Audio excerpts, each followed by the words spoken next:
ഇപ്പോൾ കേരളത്തിൽ കത്തി നിൽക്കുന്ന വിഷയമാണല്ലോ ED-യുമായി ബന്ധപ്പെട്ട വിഷയങ്ങൾ. തിരുവനന്തപുരത്തെ റെയ്ഡിൽ അവിടെയുള്ള ജനങ്ങൾ എന്ന് പറയുന്ന CPM പ്രവർത്തകർ പ്രതിഷേധിക്കുകയും ED-യുടെ കാർ തല്ലി തകർക്കുകയും അവരെ തല്ലി തകർക്കെതിരെ കേസ് എടുക്കുകയും അതിൽ കുറേയേറെ പേരെ അറസ്റ്റ് ചെയ്യുകയും ഒക്കെ ഉണ്ടായി.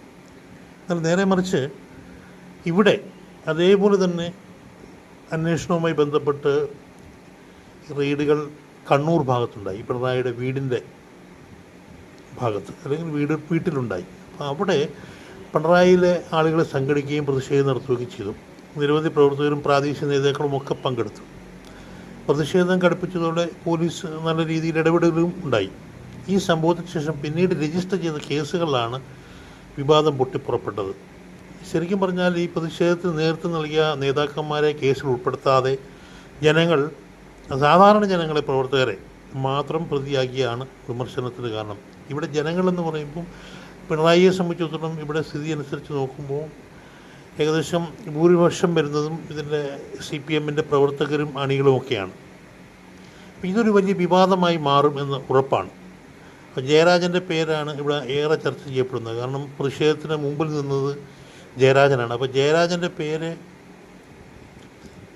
ഏത് കാരണവശാലും ജയരാജൻ്റെ പേര് വരേണ്ടതായിരുന്നു. എന്നാൽ ജയരാജൻ്റെ പേര് ഇതിൽ നിന്ന് ഒഴിവാക്കി എന്നുള്ളതാണ്. അപ്പോൾ ഇത് നൽകുന്ന പാഠം, അണികൾക്ക് നൽകുന്ന പാഠം എന്താണ് എന്ന് ചോദിച്ചു കഴിഞ്ഞാൽ, ഇത്തരം കേസുകളിൽ രാഷ്ട്രീയപരമായിട്ട് ബുദ്ധിമുട്ട് നേരിടാൻ സാധ്യതയുള്ള കേസുകളിൽ നിന്ന് നേതാക്കന്മാർ ഒഴിഞ്ഞു നിൽക്കുകയും അണികളെ ശരിക്കും പറഞ്ഞാൽ ഇവർ കൊലയ്ക്ക് കൊടുക്കുകയുമാണ് ചെയ്യുന്നത്. ഇത് ഏകദേശം എല്ലാവർക്കും മനസ്സിലായി തുടങ്ങിയൊരു വിഷയമാണ്. അപ്പോൾ അതുമായിട്ട് ബന്ധപ്പെട്ടാണ് ഇപ്പോൾ CPM-ൻ്റെ പ്രവർത്തകർ ഇത്തരം സമരങ്ങളിൽ പങ്കെടുക്കാതെ പുറമോട്ട് മാറി നിൽക്കുന്നത്.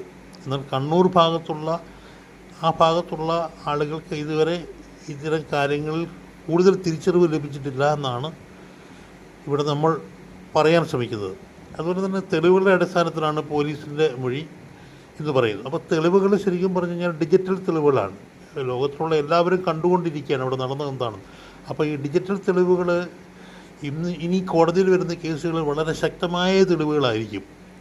അതുകൊണ്ട് ഇവർക്ക് നീതി ലഭിക്കുക എന്നത്, അതായത് ഇവരെ സംബന്ധിച്ചിടത്തോളം ഇവർക്ക് ഇത്തരം കേസുകളിൽ ഇവർ പെട്ടുപോയി എന്ന് വേണം കരുതാൻ.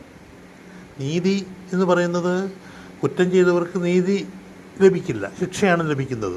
അപ്പോൾ അത്തരത്തിൽ നോക്കുമ്പോൾ ഇവരെ സംബന്ധിച്ചിടത്തോളം ഇവർ ശിക്ഷിക്കപ്പെടാനാണ് സാധ്യത. അതുപോലെ തന്നെ നേതാക്കന്മാർ രക്ഷപ്പെടുകയും ചെയ്യും.